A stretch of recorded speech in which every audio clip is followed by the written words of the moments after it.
मैं ये मानता हूं, आप कनाडा का नाम बार बार ले रहे हो। कनाडा में जो सिख समुदाय रहता है उसमें से कुछ गिने चुने लोग छोड़ो तो पूरा सिख समुदाय ये भारत माता की जय बोलता है। आपने लंदन में देखा होगा, कुछ लोगों ने इंडियन हाई कमीशन पर हमला किया जो अपने आपको खालिस्तानी समर्थक मानते थे, लेकिन दूसरे दिन सैकड़ों की तादाद में हमारे सिख भाई आए और भारत माता की जय का नारा देकर वहां तिरंगा फहराया। तो मैं मानता हूं कि बहुत राष्ट्रभक्त कौम है सिख समाज, हमारे सरदार भाई राष्ट्रभक्त कौम है, उनसे खिलवाड़ मत कीजिए। अगर कोई राजनीति करना चाहता है इस मामले में, मुझे लगता है वो देश की सुरक्षा के साथ खेल रहे हैं अपनी राजनीति के लिए। कुछ लोग बनाना चाहते हैं भारत पाकिस्तान का मामला 2024 के चुनाव में नहीं चलेगा तो भारत खालिस्तान बनाओ, लेकिन ये देश के साथ खेल रहे हैं। देश की सुरक्षा, देश की प्रतिष्ठा, यहाँ की जनता, पूरी सिख कौम उनकी भावनाओं से खेल रहे हैं। सर, कल जिस तरह से बीजेपी के एमपी हैं रमेश त्रिवेदी, जिस तरह से अनपार्लियामेंट्री लैंग्वेज उन्होंने यूज किया ये सिर्फ अनपार्लियामेंट्री नहीं है, ये सिर्फ अनपार्लियामेंट्री भाषा नहीं है, उससे भी ज्यादा है।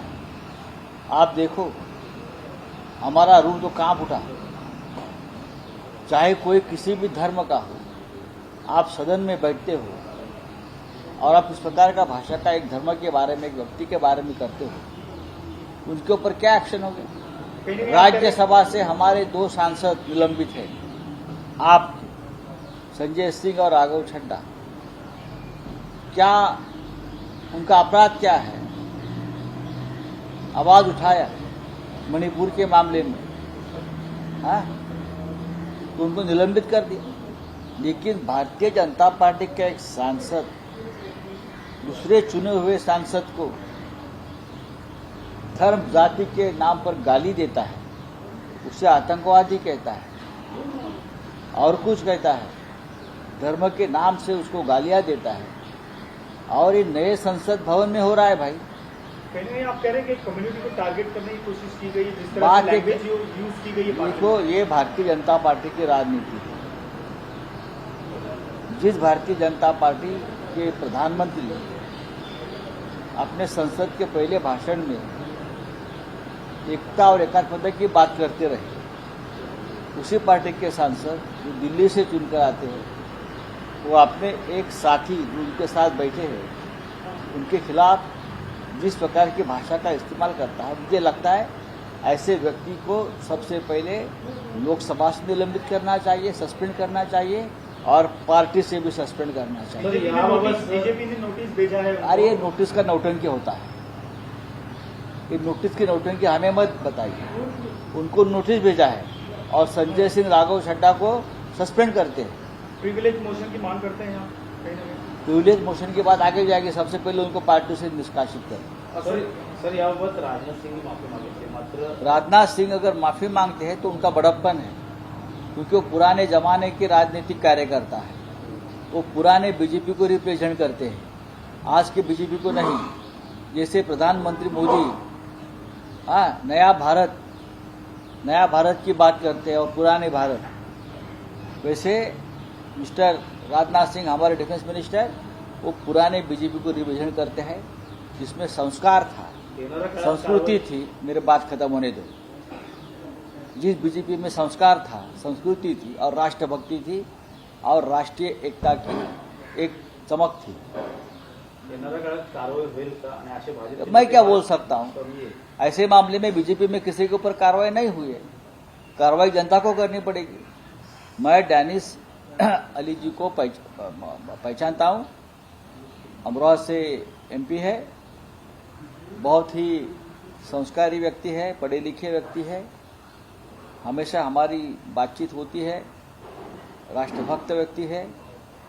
ऐसे व्यक्ति के बारे में आप उनकी जात और धर्म के आधार पर अगर संसद में इस अभद्र भाषा का इस्तेमाल करते हो तो मुझे लगता है ये देश में एक प्रकार का अमृत काल नहीं तो विष काल शुरू हो गया है। सर, एक और मुद्दा है सर, जेडीएस जो देवगौड़ा की जो पार्टी है, एनडीए को बकायदा समर्थन दिखाया है उन्होंने। ठीक लोकसभा चुनाव के दौरान ये हुआ, कितना बड़ा चैलेंज मानते हैं? मुझे नहीं लगता है चैलेंज है। मुझे नहीं लगता है कि चाहेंगे। एक दो डिस्ट्रिक्ट है जहां इस पार्टी का प्रभाव है। लास्ट लोकसभा 2019 की लोकसभा में आपने देखा होगा, उनके घर के लोग हार गए उनके गढ़ में। तो ठीक है, ऐसे तो अलायंस बनते हैं, नए नए अलायंस बनते हैं। अब कर्नाटक में इतना बड़ा चैलेंज कांग्रेस ने बीजेपी के सामने खड़ा किया है, तो कहीं ना कहीं तो हाथ पैर मार लेंगे ना वो। सर, महाराष्ट्र की बात करें तो लीडर ऑफ अपोजिशन विजय वडेट्टीवार ने लेटर लिखा है नार्वेकर जी को, जो स्पीकर हैं, कि ये जो एमएलएस हैं, शिवसेना के जो एमएलएस हैं, डिस्क्वालिफिकेशन की जो हियरिंग है वो बकायदा ऑनलाइन की जाए ताकि महाराष्ट्र भी उसको देखे, क्योंकि ये सबसे बड़ा रिविलियन हुआ था महाराष्ट्र में। किस तरह से देखते हैं आप इसको? सूचना गलत नहीं है, सूचना गलत नहीं है। अगर ये गद्दारी पूरे राज्य ने और देश ने खुलेआम देखी है, तो ये जो बात होगी विधानसभा अध्यक्ष के सामने अपनी बात रखने की, हाँ, ये अदालत चलेगी, वो अदालत भी जनता को देखने दीजिए कौन कितना झूठ बोल रहा है। ये मक्कार लोग कैसे क्या अपनी बात रखते हैं, ये लोगों को सुनने दो। चलिए, पर सर, किसी तरह का टाइम लिमिट अभी तक नहीं दिया गया है इसको लेके। बकायदा 1-1.5 हफ्ते पहले हमने देखा था कि कोर्ट की तरफ से भी कुछ संज्ञान लिया गया था, पर अभी तक जो स्पीकर है उसके लिए कोई टाइम लिमिट अभी तक सेट नहीं की गई है। भारतीय जनता पार्टी के स्पीकर जहां जहां बैठे हैं, मैं स्पीकर की बात करता हूं, राज्य हो या दिल्ली हो, जहां जहां स्पीकर बैठे हैं उनकी काम करने की स्टाइल यही है। हम देखना चाहते हैं दिल्ली में रमेश बिदुड़े के ऊपर क्या कार्रवाई हो रही है, यही बात है। वहां भी स्पीकर है। और महाराष्ट्र में जो कानून का और संविधान का उल्लंघन हुआ है खुलेआम, उस मामले में 6-7 महीने से जो यहाँ के स्पीकर जो राजनीतिक खेल कर रहे हैं वो भी हम देख रहे हैं। सर्वोच्च न्यायालय के निर्देश के बावजूद अगर महाराष्ट्र के स्पीकर अपने आप को बादशाह मानते हैं और मैं जो करूंगा वही होगा, तो ये बादशाही एक दिन खत्म होगी। सर, अमित शाह मुंबई दौरे में हैं सर, पिछली बार। देश विदेशातील प्रत्येक घडामोडींचे लाईव्ह अपडेट मिळवण्यासाठी आता साम टीव्हीच्या सर्व सोशल मीडिया प्लॅटफॉर्मला लाईक, फॉलो आणि सबस्क्राईब करा। तसंच सर्व नोटिफिकेशनसाठी बेल आयकॉन प्रेस करायला विसरू नका।